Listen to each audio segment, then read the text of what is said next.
G'day, it's Mark and welcome back to the channel. And in this episode in our Fairlane history series, we look at the Fairlane ZD. The ZD Fairlane was produced from November 1970 and it was discontinued in March 1972. The ZD Fairlane was the fourth in the Australian series production of Fairlanes and was certainly a very popular car and is still a popular vehicle these days with collectors. The ZD Fairlane was released alongside the very popular XY Falcon. The ZD Fairlane continued the theme of twin vertical headlights at the front and now featured a new plastic egg crate grille. The texture and design of the egg crate grille was also mirrored with a rear garnish in the boot lid. As part of the development process, Ford considered a number of variations on the trim on the boot lid before settling on a larger rear garnish that matched the front grille texture. And if you look at something like a 61 Lincoln Continental, a similar design theme was applied to that vehicle. And I'm sure that also did influence the Ford Fairlane. Other styling features of note were the hubcaps, which again looked like a similar design to what was featured on a 1966 Lincoln Continental or a 1970 or 71 Mercury Montego. And they were very, very appealing hubcaps in my opinion. The model range consisted of the Fairlane Custom and the Fairlane 500. The base 3.6 litre engine, the 6-cylinder, straight 6, was replaced with a new 250 cubic inch 4.1 litre 6. Some people say that the ZD Fairlane also had an influence in the front grille from the 1966 Ford Galaxy. I'll leave it to you to decide whether you can see it or not. Maybe it's there, maybe it's not. I don't think it's overly strong. It does protrude in the centre. I guess that's a similar theme to the 66 Galaxy and was typical of vehicles that were being produced in the late 60s and early 70s, particularly by Ford Motor Company. Gone were some of the options that had been available on the ZC Fairlane, namely the high compression 351 V8, which had the same output as the GT, and the factory floor shifted manual. Engine choices in the ZD Fairlane, as I said, the 4.1 litre 250 cubic inch 6-cylinder, which had 155 horsepower or 116 kilowatts and 240 foot-pounds of torque or 325 newton meters. You could also get the 302 cubic inch V8, and that had 220 horsepower or 164 kilowatts and 300 foot-pounds of torque or 407 newton meters. Top of the line was the 5.8 litre 351 engine, and that had an output of 250 horsepower or 186 kilowatts with 355 foot-pounds of torque and 481 newton meters. As I said, you could no longer get the high output 351. The new ZD Fairlane 5.8 had a 2-barrel carburetor as opposed to the available 4-barrel on the ZC. Having said that though, and when you look at the target audience of the Fairlane, which was really a luxury vehicle, there were a range of options available, particularly exterior colours. This was now the early 70s, so very bright colours and some wonderful colour combinations that you can see here, including things like vermilion fire, but also a factory sunroof was available as an option for the first time. Also a continuation of the integrated air conditioning, which had been made available on the ZC. Dimensions of the car were length 196.3 inches or 4,986 millimetres, width 73.5 inches or 1,867 millimetres, wheelbase 116 inches or 2,946 millimetres, and height 55.8 inches, I should say, or 1,417 millimetres. Curb weight was 1,415 kilograms or 3,120 pounds, far lighter than many new cars these days.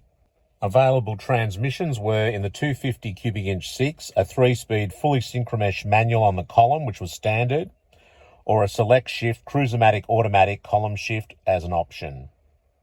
These were not available on the Fairlane 500. Optional on the Fairlane Custom and standard on the Fairlane 500 was a select shift cruiser-matic automatic transmission. That was standard on the 500, optional on the Fairlane Custom. Also, the Fairlane Custom, you can get a 302 cubic inch V8 with a 3-speed manual column shift. I don't know how many of those I would have made, but not many. Or you could also get a 4.9 litre or 302 cubic inch select shift T-bar cruiser-matic floor shift automatic. So that was optional on both the Fairlane Custom and on the Fairlane 500. The 351 V8 was available as an option on the Fairlane Custom with a select shift cruiser-matic column auto, which was also optional on the Fairlane 500, or a 351 T-bar automatic, again optional on both models. Available colours were bronze wine, yellow ochre, track red, quicksilver, spring frost, onyx black, Monza green, vintage burgundy, vermilion fire, electric blue, teal glow, nugget gold, true blue, limelight, or ultra white. Plus there would have been a number of one-off colours or special order colours that were available to fleets or private individuals who were prepared to pay a little bit extra, because Ford was renowned for doing that for special customers. Four-wheel drum brakes were standard on the base Fairlane Custom 6-cylinder. Once you ordered the V8, you got discs at the front and drums at the back, and disc drums were standard on the Fairlane 500.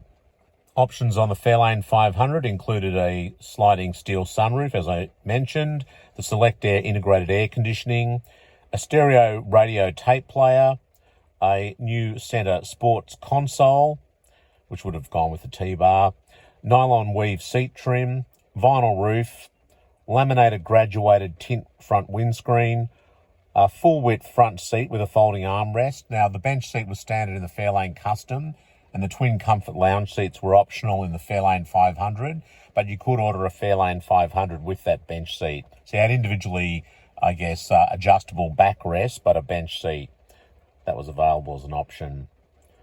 Also, rear lap and lap sash belts, push-button radio, remote control exterior driver's mirror, passenger exterior mirror, a heavy-duty 60 amp-hour battery, and heavy-duty shock absorbers. Interesting, I was talking about the 66 Galaxy, which had that sort of centre line and the protrusion in the middle of the grille.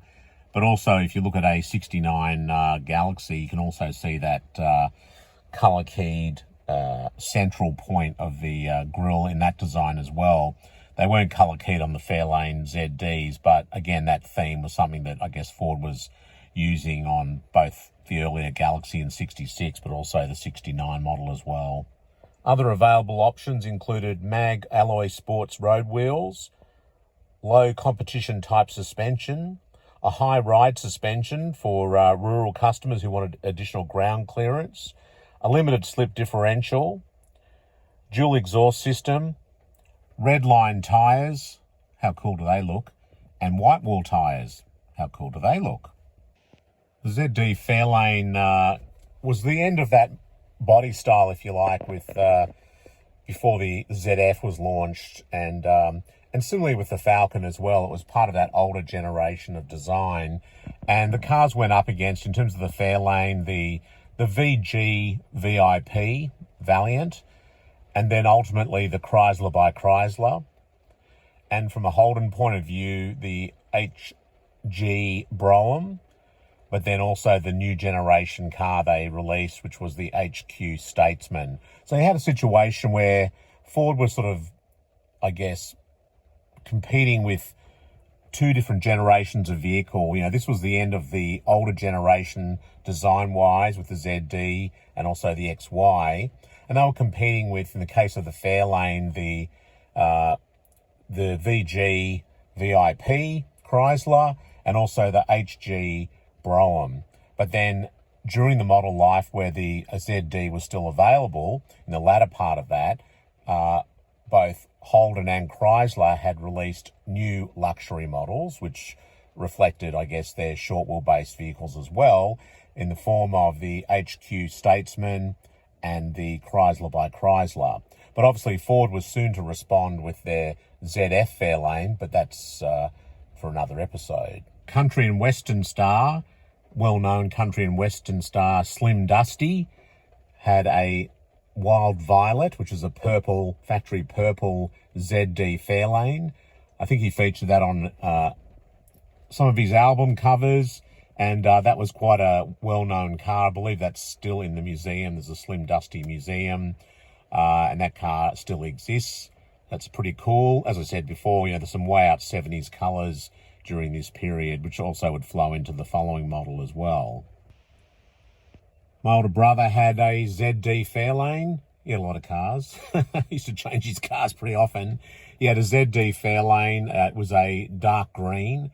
It was an immaculate car, really nice example, 302 with a tan interior, and it had like front fog lights fitted, aftermarket or accessory fitment, but that was a particularly lovely example. These are all cars that we all wish we still had. You know, I know a lot of the subscribers out there often say, I had this and that, and gee, I wish I hadn't have sold it. But, you know, that's just what we did back then. We probably didn't really appreciate how good these cars were, and that we didn't realise that one day there would be no more Australian-made cars. So we probably took them somewhat for granted. But, yeah, my brother had that ZD Fairlane in the dark green, and that was a lovely car.